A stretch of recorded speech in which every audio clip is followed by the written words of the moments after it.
Hello, everyone, and welcome to our combined Sunday school classes, the Agape class and the Young Men's Bible class, two of our larger Sunday school classes here at First Presbyterian Church on North Elm Street at Fisher Park near downtown Greensboro.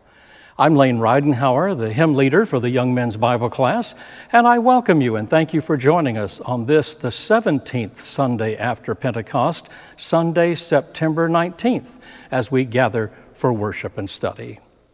Our Sunday school teacher, Professor Sandie Gravett, will be joining us in just a few moments as she continues her new Sunday school series on 2 Corinthians with thoughts on affliction, humility, forgiveness, boldness, and all other things comprising a Christian life.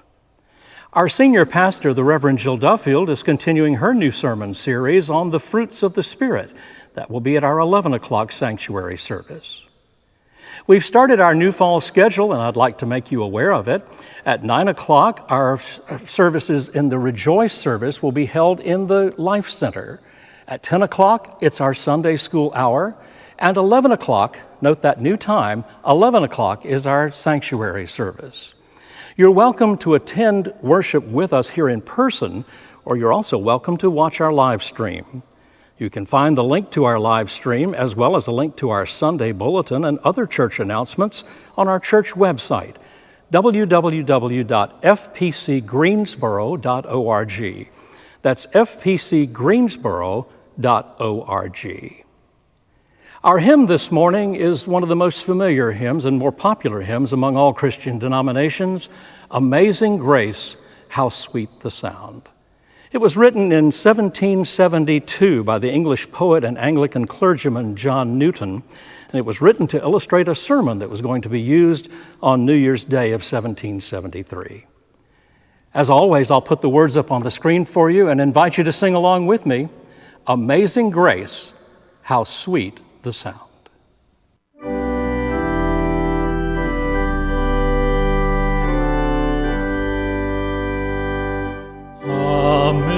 Amazing grace, how sweet the sound that saved a wretch like me. I once was lost, but now am found, was blind, but now I see. 'Twas grace that taught my heart to fear, and grace my fears relieved.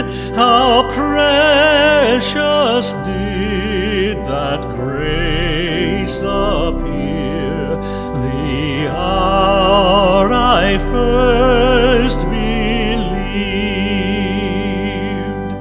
Through many dangers, toils, and snares, I have already come. 'Tis grace hath brought me safe thus far, and grace will lead me home.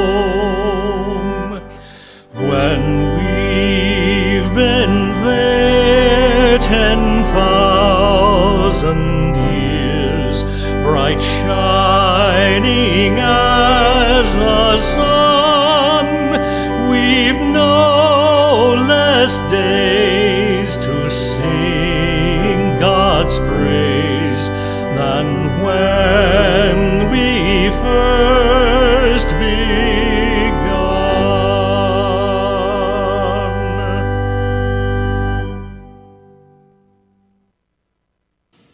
Continuing in our series this week on 2 Corinthians, we get at the outset something unusual, something that clues us in to a particular circumstance between Paul and this community. At the end of chapter 1, he says, rather starkly, "But I call on God as a witness against me. It was to spare you that I did not come again to Corinth." The sentence is a bit of a tantalizing peek into the reality of life in one early Christian community. Even more, it offers us an intriguing look at the challenges a leader faces in this kind of community. Let's think about what we can know regarding the situation that Paul is describing here. Typically, in his letters, when Paul talks about his plans to travel to a particular place, it is all about his desire for a visit, and sometimes he'll throw in a few details from his itinerary. Look, for instance, at Paul's letter of thanks to the community at Philippi. In this case, he is writing to them from prison, and he's looking forward to an opportunity to see them again, but he can't quite say when that might be because he doesn't know when he will be released. Likewise, in his letter to the church in the house of Philemon, he is also writing from prison, and he is sending a rather direct message about something he expects to see in place when, or maybe I should say if, he is released and can visit again. When he writes to Rome, a community he has never visited, he has a particular itinerary in mind. And while I didn't quote it here, he imagines himself stopping in Rome on his way through to Spain. We could even look at his first letter to the community at Corinth, where he says, "I will visit you after passing through Macedonia, for I intend to pass through Macedonia, and perhaps I will stay with you or even spend the winter, so that you may send me on my way wherever I go. I do not want to see you now, just in passing, for I hope to spend some time with you, if the Lord permits." But we now know, between the time when he penned those words and the time when he said this, "I did not come again to Corinth to spare you," something happened. The picture of what that something is never fully comes into focus in this letter. We do, however, get a few small hints about what it might entail. Check out, for instance, the start of 2 Corinthians 2, where Paul follows up his line about sparing them with this statement, "So I made up my mind not to make you another painful visit." That's the New Revised Standard Version. A more literal reading says, "For I judged or decided of myself this, not again in grief or in pain or in sorrow to come to you." When we're reading, it can be all too easy to skip right on by the emotional weight of these words.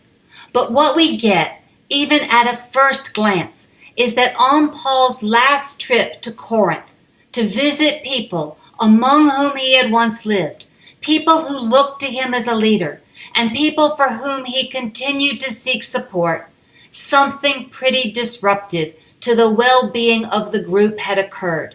And that something had a direct impact on how Paul determines to interact with them. In fact, something went south far enough to make Paul decline to visit them again as planned. We shouldn't miss the fact that the entire preceding section demonstrates Paul's concern over what is happening there, because he talks about how he might be perceived as vacillating back and forth, struggling with this decision about if or how to proceed with a visit. He tells them, "I wanted to come to you first so that you might have a double favor. I wanted to visit you on my way to Macedonia and to come back to you from Macedonia and have you send me on to Judea." But he didn't go through with that plan. And thus he begins a section on why he didn't follow through by asking a rhetorical question. Was I vacillating when I wanted to do this? For those of us who conceptualize the Apostle Paul as a man who firmly knows his own mind and who is willing to take bold steps, even if those steps get on some toes, this question could be a shock. But it might also have been a bit of a shock to the people in Corinth, who have looked to Paul as a plain speaker, direct about things even when they were uncomfortable or divisive. I prefer to think about this letter differently.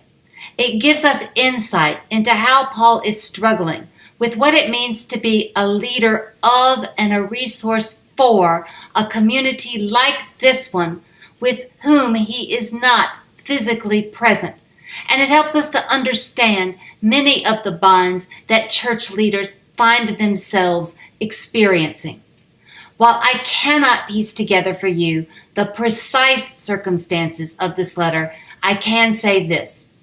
We know from 1 Corinthians that this community faced a number of big and contentious issues, and that Paul had weighed in on a number of them. For instance, he had spoken rather harshly about a member of this community who had been found to be having an affair with his father's wife.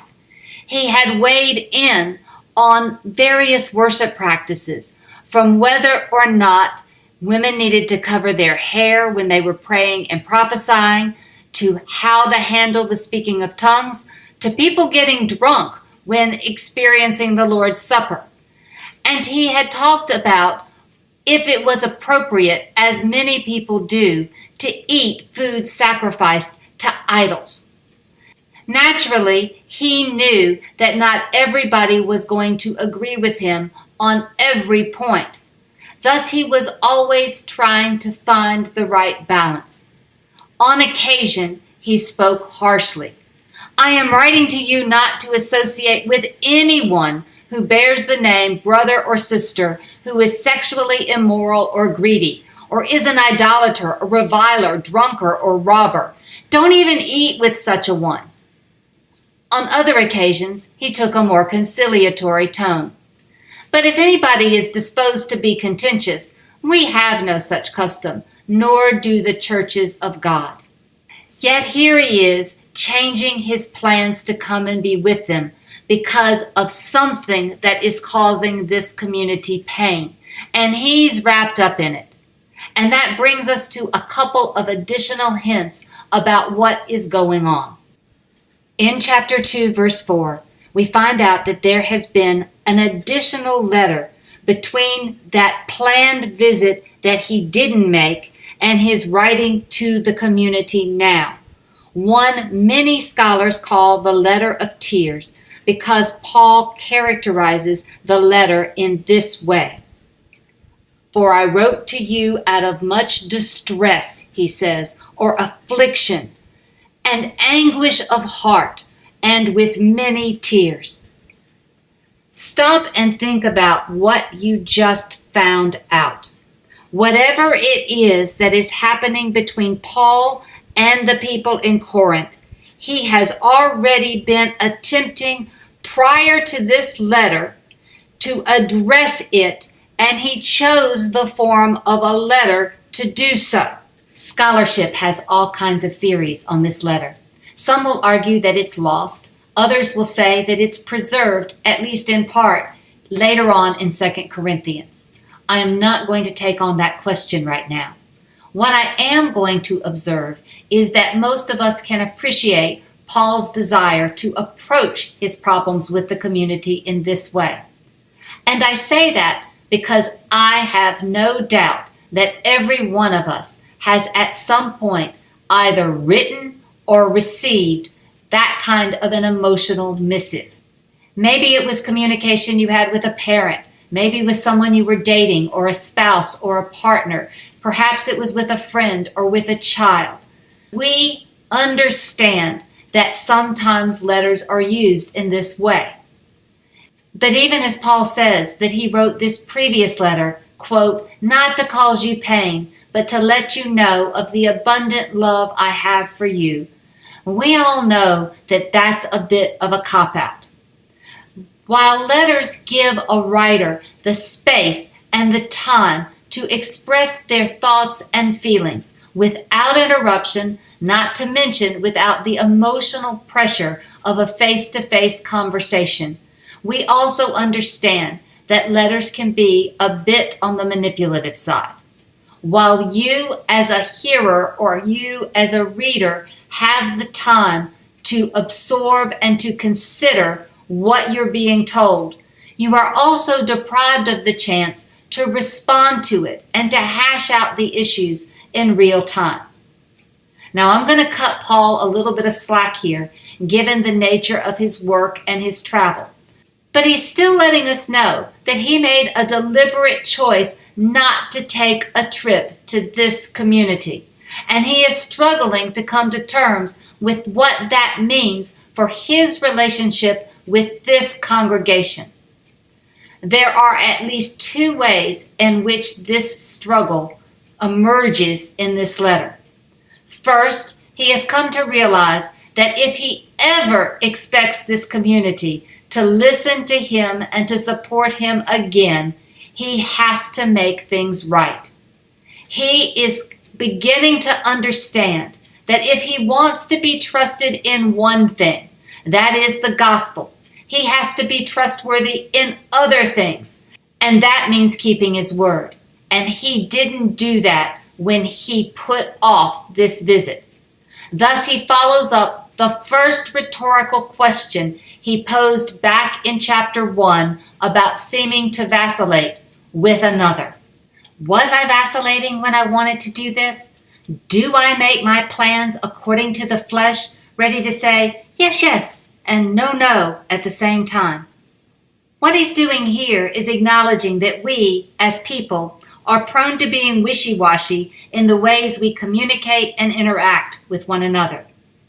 But Paul is beginning to grasp that if he wants this community to stick with him, he can't go down this path.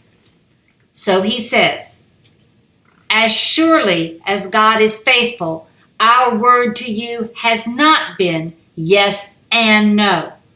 For the Son of God, Jesus Christ, whom we proclaimed among you, Silvanus, Timothy, and I, was not yes and no, but in him it is always yes.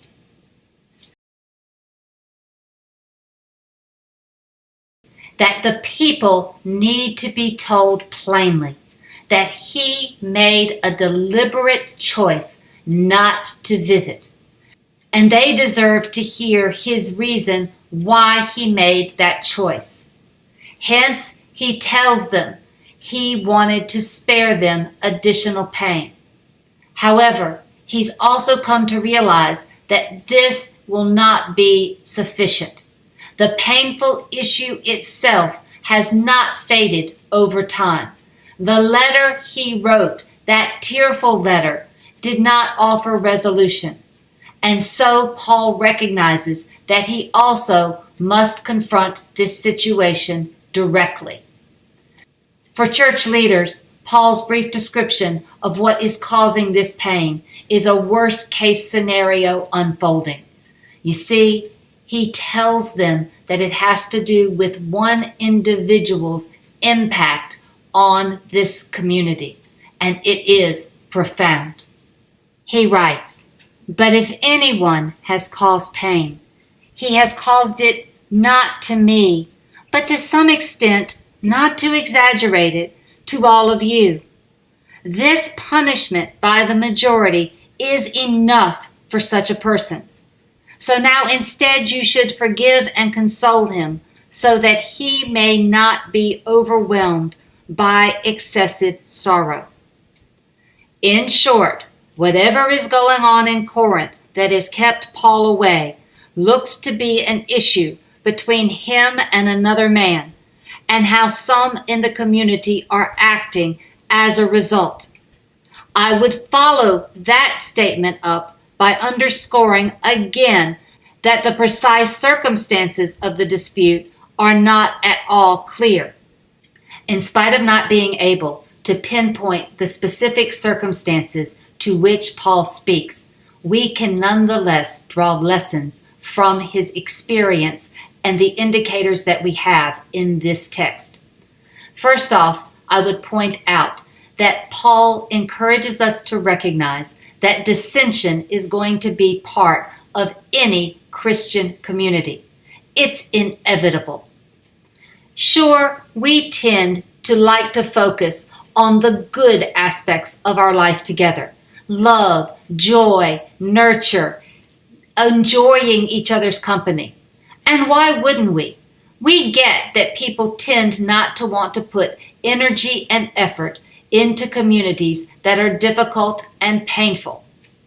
We understand, however, that in any group of people, there are going to be clashes of ideas, distinct ways of living, personality distinctions. But we need to recognize that churches can be particularly painful on these issues. Why is that? Because we tend to think of church like our families, grounded in the idea of love for one another. But love is not all sunshine and roses. There is inevitable pain in love. You might think that that's incredibly bleak, but let me give you the perspective of the writer and great philosophical thinker Bell Hooks, who wrote this in her 2018 book about love. Realistically, being part of a living community does not mean we will not face conflicts, betrayals, negative outcomes from positive actions, or bad things happening to good people. Her words are really similar to what Paul is coming to know as he is writing this letter. But Paul has also got to find a way forward. And so he is seeking to reframe this issue for the community. He's trying to make it less about him and more about what's happening amongst them as a result of whatever precipitated this pain. Leaders in churches struggle with issues like this all the time. There is a fine line to be walked between saying what needs to be said, even if it's painful, and making certain that people don't get their noses bent out of shape. Moreover, leaders have to recognize that sometimes what's going on for them has to be put down in order to advance the needs of the entire community. When I was thinking about this issue, the movie Mass Appeal came to mind. It is a 1984 film starring Jack Lemmon. He plays Father Farley, a priest who is beloved among his parishioners.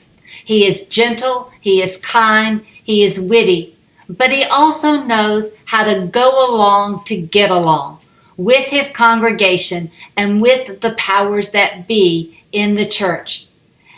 Everything, however, comes to a head for him when he meets a young man named Mark Dolson, a seminarian seeking to be a priest.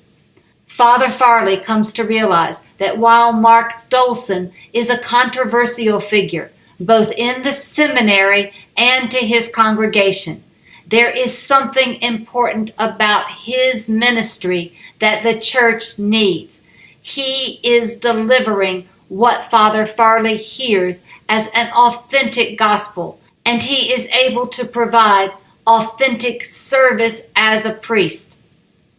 Thus, towards the end of the movie, Father Farley is offering Mass when he realizes that he needs, before he goes forward, to confess his own sin.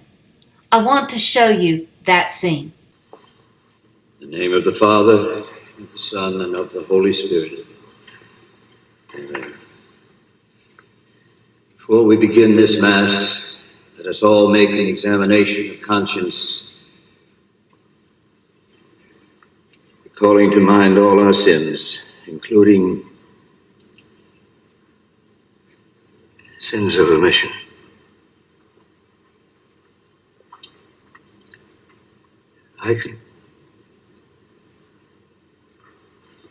I can't do this anymore.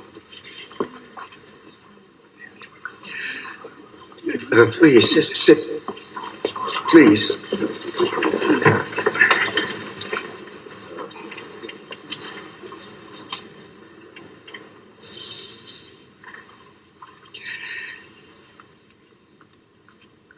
I have baptized you, and I've counseled you, I've married you, and I buried you.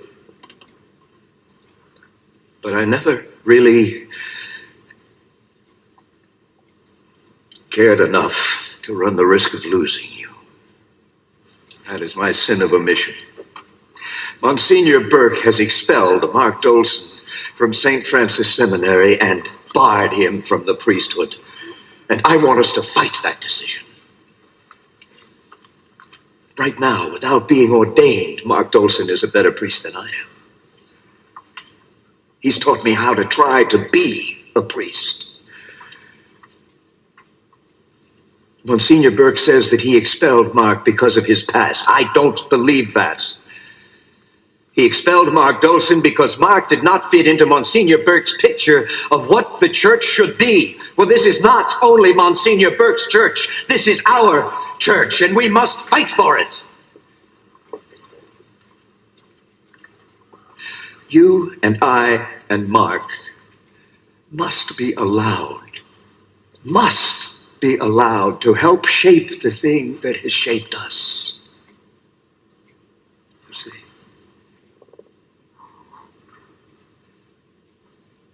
Up till now, my need for your love has kept me silent, inactive.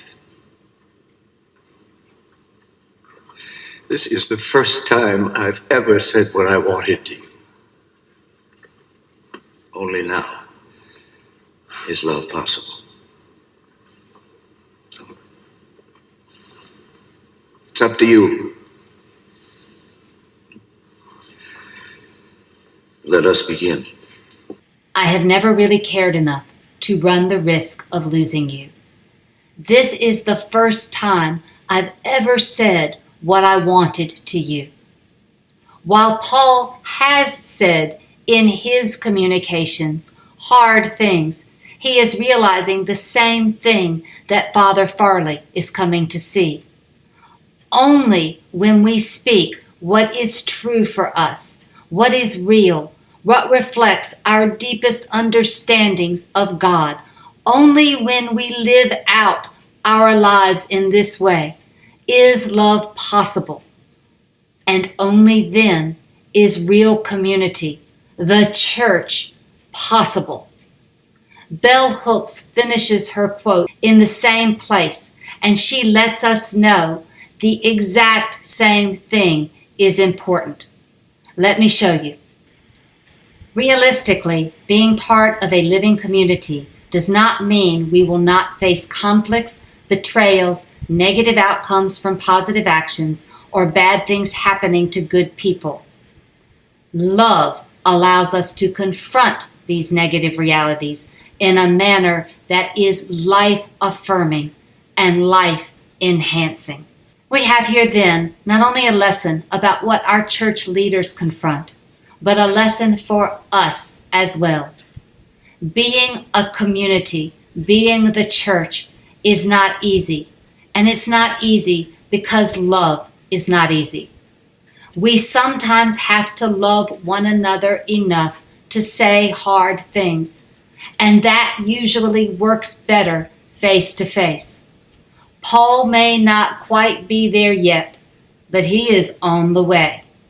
And he now knows that to hang together and to grow, that the people always have to be willing to forgive and to work on reconciliation. It's a timely thought given our era and all of our divisions, is it not? Thank you for your attention, and I look forward to continuing this series next week.